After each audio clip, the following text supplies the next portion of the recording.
मेरे सभी सम्मानित मदरसा आधुनिकीकरण शिक्षक साथियों को मेरा नमस्कार। मैं पंकज मिश्रा, मदरसा आधुनिक शिक्षक। दोस्तों, जैसा कि आप जानते हैं कि मदरसा आधुनिकीकरण शिक्षकों की समस्या इस समय काफ़ी गंभीर विषय बना हुआ है। उसके समाधान के लिए एकता की टीम लगातार प्रयास कर रही है और एकता टीम के प्रदेश अध्यक्ष अशरफ अली और सिकंदर बाबा इस समय निरंतर पैरवी में लगे हुए हैं, जिसका परिणाम है कि आज आधुनिकीकरण शिक्षकों की समस्या के समाधान के लिए मंत्री जी भी एक सकारात्मक रूप से जवाब देना शुरू किए हैं। मेरे दोस्त, अभी तक बहुत सारे संगठन के लोग थे, लेकिन उन्होंने केवल मदरसा आधुनिकीकरण शिक्षकों को लूटा और घसोटा, किया कुछ नहीं।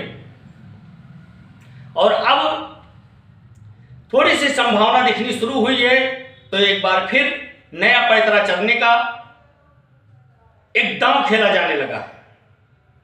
आप लोगों ने देखा होगा कि हाजी समीउल्लाह साहब ने ऑडियो रिकॉर्डिंग में यह बताया कि आप लोगों का प्रपोजल तैयार हो रहा है।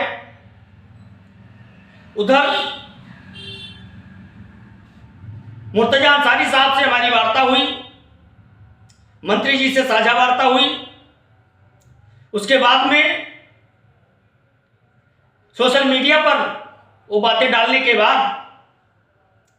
वीडियो संदेश का एकदम क्या कहते हैं अंबार सा लगना शुरू हो गया। तमाम लोग वीडियो संदेश बनाना शुरू कर दिए। आधुनिकीकरण शिक्षकों को पैसा और समायोजन एक साथ होगा। कोई कह रहा है, ब्रेकिंग न्यूज चला रहा है कि आधुनिकीकरण शिक्षकों का कोर्ट से होगा समायोजन। कोई कह रहा है कि आधुनिकीकरण शिक्षकों को सरकार देने जा रही है बहुत बड़ा तोहफा। तमाम ब्रेकिंग न्यूज चल रहे हैं दोस्तों, 2 दिन पहले से नहीं चल रहे थे। इस बात को आप समझिए कि ब्रेकिंग न्यूज चलाने वाले नए नए यूट्यूबर, इसको गिरगिट्टे की तरह रंग बदलना आता है, इस स्कीम को धरातल में पहुंचा दिया। उसके बाद आज ये नए नए पैतरे चलने शुरू किए हैं। दोस्तों, जब कभी भी आपने देखा होगा कि मदरसा आधुनिकीकरण शिक्षकों की समस्या के समाधान के लिए तनिक सा भी अगर एक उम्मीद की किरण दिखाई दी है, तो उस पर सबसे बड़े संगठन के एक चाटुकार नेता, जो हमेशा से मदरसा आधुनिकीकरण शिक्षकों को ठगने का काम किया है, वो एक नए चाल चलने का तरीका अपना लेते हैं। उनको टाइम नहीं लगता है। उन्होंने तुरंत ब्रेकिंग न्यूज चलाना शुरू कर दिया, वीडियो संदेश देना शुरू कर दिया कि कोर्ट के द्वारा होगा आधुनिकीकरण शिक्षकों का समायोजन। ये उनका टाइटल था। और फिर उन्होंने वीडियो संदेश में क्या कहा कि जिन शिक्षक साथियों ने कोर्ट जाने के लिए, रिट में शामिल होने के लिए, जिन्होंने तैयारी बनाई, जिन्होंने पैसे दिए, उनका मुकदमा दायर करने की तैयारी कर रहे हैं। अभी आज के 1 हफ्ता पहले उन्होंने कहा कि मैंने रिट दायर कर दिया। आज वो कह रहे हैं कि तैयारी चल रही है। अब आप इस बात से समझ सकते हैं कि उनकी बातों में कितनी सच्चाई है और मदरसा आधुनिकीकरण शिक्षकों के कितने हमदर्द हैं वो। दोस्तों, तकलीफ उस बात की नहीं होती है कि हम लोगों का कार्य नहीं हो रहा है।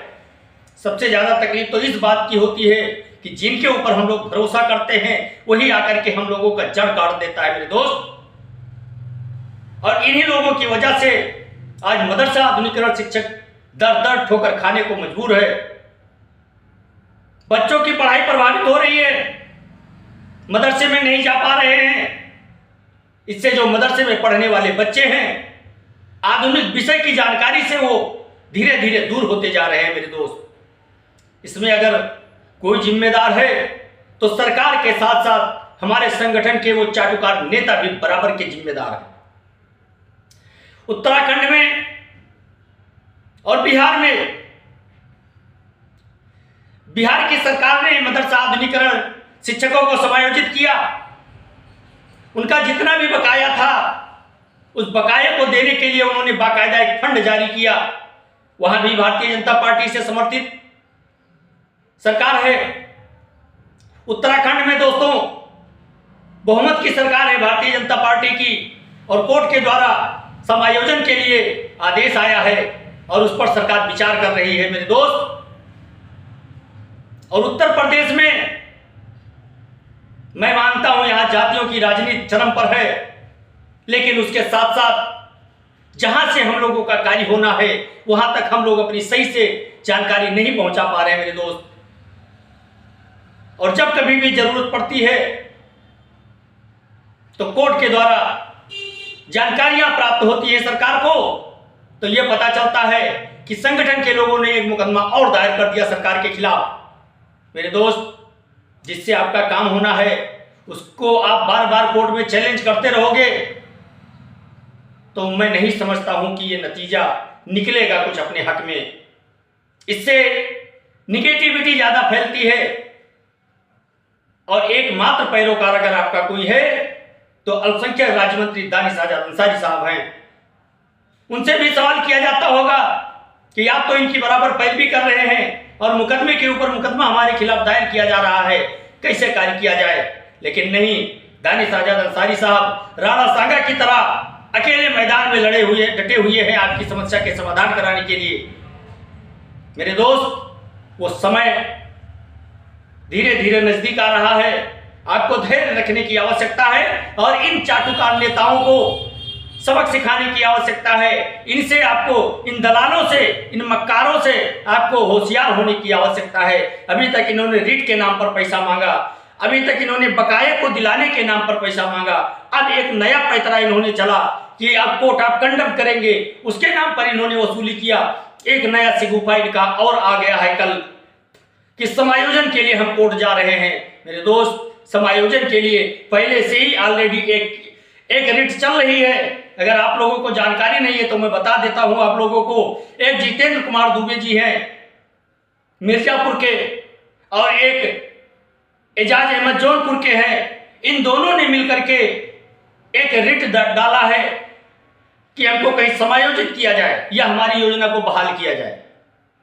एक रिट पहले से चल रही है, तो अगर समायोजन होगा तो सबका होगा, बहाल होंगे शिक्षक तो सभी बहाल होंगे, स्कीम चलेगी तो सभी शिक्षकों को रखा जाएगा।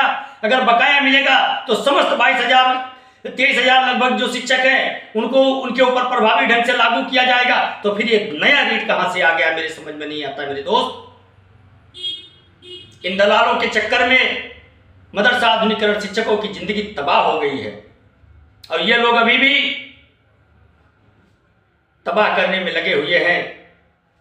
ये अपना तो बना लिए और कुछ इनके चाटुकार शिक्षक भी हैं, जुनेद खान जैसे, यादव जी जैसे, ऐसे कई शिक्षक हैं जो इनके दलाली में बराबर साथ दे रहे हैं। आगरा के यादव जी हैं, वो इनका बहुत डिफेंस करते हैं, लेकिन उनको मालूम होना चाहिए कि एजाज अहमद का कोई ऐसा सगा नहीं जिसको उसने डसा नहीं। दोस्तों, इस बात को आप बराबर याद कर लीजिएगा। और रही बात स्कीम की, रही बात बकाये की, आज नहीं तो कल स्कीम आपकी बराबर चलेगी, ये मैं दावे के साथ कह सकता हूं। थोड़ा समय लग रहा है, समय हम लोगों के विपरीत है। चाहकर भी भारतीय जनता पार्टी की सरकार इस समय हम लोगों का कार्य नहीं कर पा रही है, यह सच्चाई है मेरे दोस्त। क्योंकि भारतीय जनता पार्टी की राजनीति हिंदू मुसलमान पर टिकी हुई है और अगर वो मदरसे के नाम पर इन शिक्षकों को बहाल करती है तो उनका कहीं ना कहीं वोट बैंक खिसकने का डर है, इसलिए इसमें समय लग रहा है। लेकिन सांप भी मरेगा, लाठी भी बचेगी और हमारा काम भी होगा दोस्तों। इसलिए आप लोग परेशान ना हो, ज्यादा घबराए ना, धैर्य रखें। धैर्य का परिचय देते हुए शिक्षकों के बातों को आप बराबर समझें और समझने के बाद उस पर कमेंट करें। वीडियो को पूरा देखा करें। अगर पूरी वीडियो आप नहीं देखोगे, पूरी बात समझ में नहीं आएगी, आधी अधूरी वीडियो देखोगे, आधा अधूरा कमेंट करके और निगेटिविटी ज्यादा फैलाओगे। उन लोगों से आपको होशियार रहने की आवश्यकता है जो अभी तक मदरसा आधुनिकीकरण शिक्षकों को ठगने का काम किया है। और दोस्त, जो इस तरह से सूचनाएं इस समय मिल रही हैं, ये सूचनाएं आपके लिए बहुत पॉजिटिविटी में इस समय चल रही हैं और बहुत पॉजिटिव रिजल्ट लाने वाली है ये सूचनाएं मेरे दोस्त। इसलिए आप लोग परेशान ना हो। विभाग में इस समय काफी हलचल मचा हुआ है और 21 तारीख को, 21 मार्च को 11 दिन, आज से ठीक 10 दिन बाकी है, जब कोर्ट में यही राज्य सरकार और केंद्र सरकार के कर्मचारी जब कोर्ट में घसीटे जाएंगे, जिनको तलब किया गया है, उसके बाद में इनको जवाब देते नहीं बनेगा मेरे दोस्त। और इन्हीं के वजह से जो जिंदगियां बर्बाद हुई हैं मदरसा आधुनिकीकरण शिक्षकों की, इन्हीं के द्वारा वो कार्य किया जाएगा जो अभी तक इन लोगों ने गलत सूचनाएं प्रदान की हैं। इसी पर कोर्ट ने इन लोगों को घसीटा है। और आप लोग धैर्य बनाए रखें, परेशान ना हो। एजाज अहमद जैसे दलालों के चक्कर में आप बिल्कुल ना पड़े, क्योंकि एजाज अहमद ऐसा बदतमीज आदमी इस दुनिया संसार में नहीं है, क्योंकि उसने तो अपना बना लिया, लेकिन इन मदरसा आधुनिकीकरण शिक्षकों के पैरों पे कुल्हाड़ी मारने में कोई कसर उसने नहीं छोड़ी है।